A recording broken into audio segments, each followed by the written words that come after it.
first, the headlines. The 7th Oman Derm International Conference and Exhibition discusses the latest methods in treating skin diseases.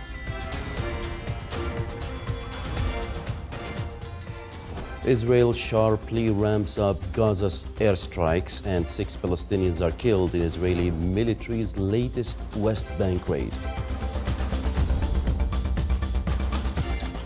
And a rocket attack targets the embassy of the United States in Baghdad.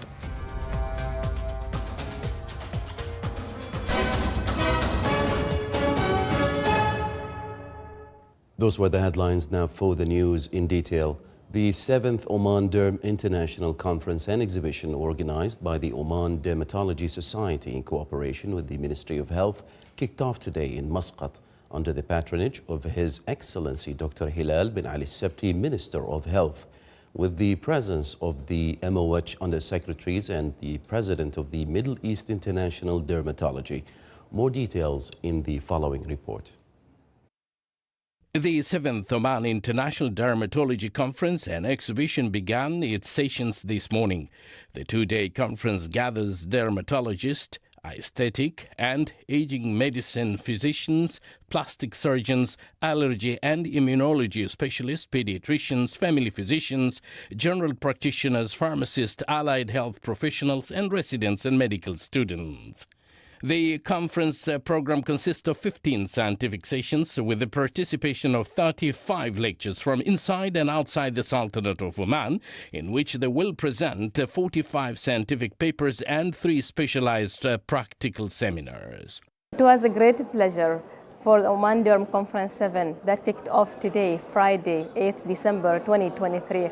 This is the biggest scientific platform for dermatology in the country under Oman Dermatology Society, where we are aiming to increase the awareness of doctors about the new additions and updates in dermatology and aesthetic medicine. And we will come out with protocols that will be used on national level for different skin diseases. The conference provides opportunity for the trainee doctors to participate in the scientific poster competition to present their scientific research in detail. The conference will discuss the latest developments in biological treatments for different types of skin diseases and skin allergies, cosmetic medicine, skin surgery, and laser treatment. We aim for this conference to be a platform for all dermatologists around the world to exchange information and updates and also challenges in the field. It's a very rich scientific program. About 15 sessions, 35 talks, 45 scientific papers, symposiums, workshops, and also there are published papers and scientific boosters. This is a very rich platform in which all the colleagues will get benefit from the experiences and the skills which will be shared by the international and the national speakers.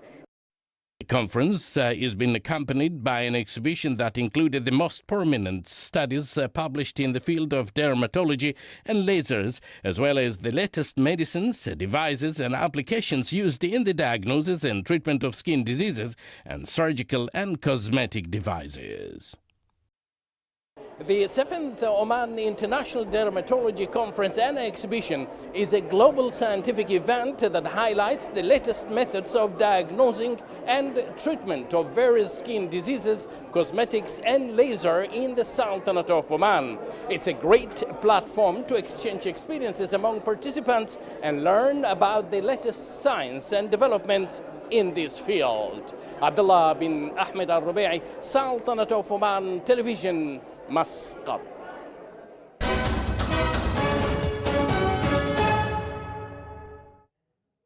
And in our international news, Israel occupation forces sharply ramped up strikes on the Gaza Strip today, pounding the length of the Palestinian enclave and killing hundreds in a new expanded phase of the war that Washington said veered from Israeli promises to do more to protect civilians. The Israeli military said today it had struck more than 450 targets in Gaza from land, sea, and air over the past 24 hours, the most since a truce collapsed last week, and about double the daily figures typically reported since then. More strikes were reported this morning in Khan Yunis in the south, the Nusayrat camp in the center, and Gaza City in the north. Gaza's health ministry reported 350 people killed yesterday, bringing the death toll from Israel's two-month campaign in Gaza to more than 17,170, with thousands more missing and presumed buried under the rubble. With the vast majority of Gazans now displaced and unable to access any aid, hospitals overrun and food running out, the main UN agency there said society was on the verge of a full-blown collapse. The United Nations signaled that the Kerem Shalom crossing in Israel could be open to help speed up delivery of humanitarian supplies into Gaza, where the Israel-Hamas war has left people desperately short of basic needs. A senior U.S. official said that Israel has agreed at a U.S. request to open Kerem Shalom crossing for inspections and screening. Washington has been negotiating with the Israelis on the issue for weeks. In Geneva, United Nations Aid Chief Martin Griffiths told reporters that negotiations were underway.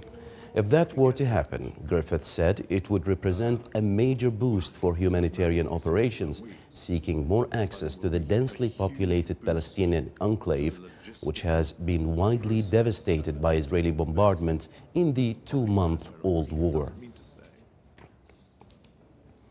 Israeli forces stormed into a refugee camp in the occupied West Bank today, unleashing fighting with local gunmen in which 6 Palestinians were murdered. Among those killed were a 14-year-old boy and the local commander of the Al-Aqsa Martyrs Brigade.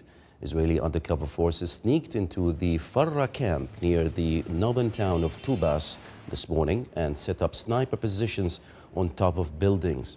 Violence against Palestinians by Israeli settlers in the territory has also reached record highs, according to the United Nations.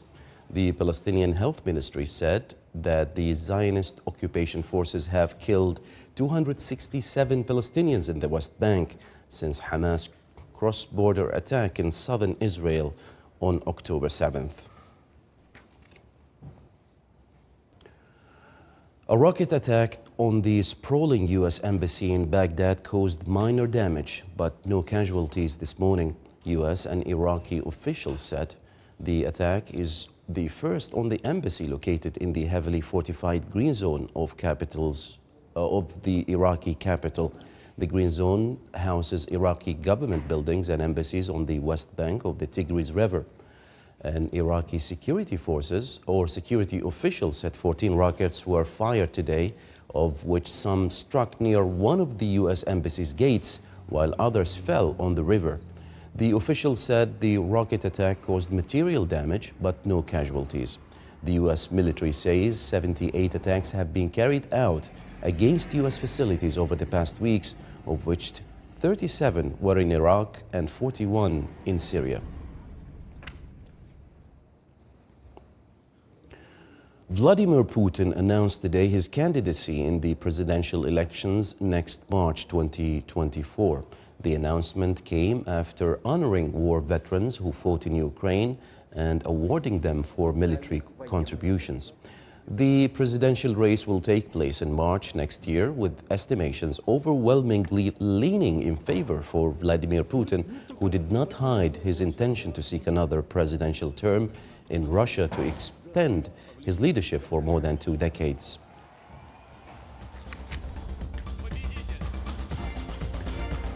Still to come in our news bulletin.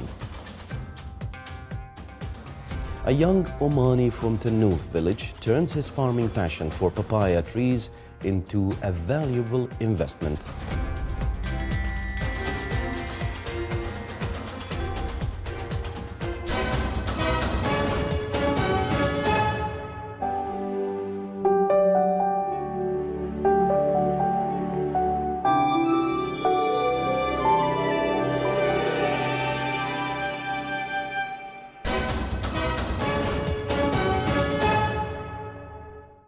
Welcome back to the news from the Sultanate of Oman television. The Oman Stroke Society is hosting the 5th conference in brain strokes to explore the latest research in the treatment of cerebrovascular diseases and brain health. More details in the following report. International and regional speakers of distinguished caliber are in Muscat to participate in the 5th edition of the Oman Stroke Society Conference. The 2 days conference, which commenced this morning, will explore the latest research on risk factors and preventative measures in a bid to decrease stroke events. Today we have this 5th Oman Stroke Society Conference, which is a very important conference, and it is a collaboration between local and international speakers and associations as well to bring the new guidelines and protocols for the treatment of stroke. Experts are also expected to share their views on why women continue to suffer worse stroke outcomes than their male counterparts. In addition to that, different viewpoints on a variety of topics such as whether or not low-dose aspirin should be offered to those over 55 of age with vascular risk factors. We have just concluded the first day of the 2 days conference organized by Oman Stroke Society. We had a great platform during which experts from different countries discussed the most updated research in the field of stroke. Stroke remain one of the leading causes of death and disability worldwide. It's worth mentioning that Oman Stroke Society is a non-profit, non-governmental and professional organization under the aegis of Oman Medical Association. This society is dedicated to the advancement of stroke-related services, education, research and manpower development in Oman. The Ministry of Education organized an honoring ceremony for the winners of the Knowledge Development Program. The 142 school students and supervising teachers were honored for achieving high results in the fields of engineering, system and energy, biology and environment, information, technology and math and sciences. The ceremony seeks to support high-achieving students to enroll them in advanced development programs and make them eligible for regional and international competitions. The University of Technology and Applied Sciences branches in Shinas and Sohar organized a joint graduation ceremony. 550 students graduated this year in various specializations, including engineering, computer sciences, economy and business management. The graduation ceremony was held under the patronage of His Highness Sayyid Fahr bin Fatik Al Said.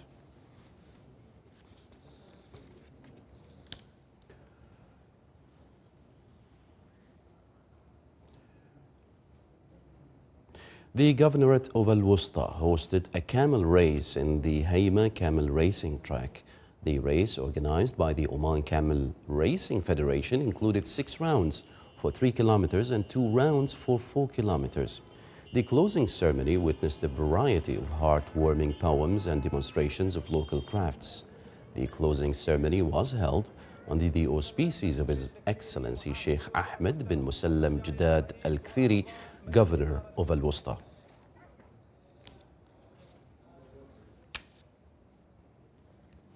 A young man or a young Omani man from Tanouf village in the wilaya of Nizwa turned his farming passion for papaya trees into a valuable investment. More details in the following report.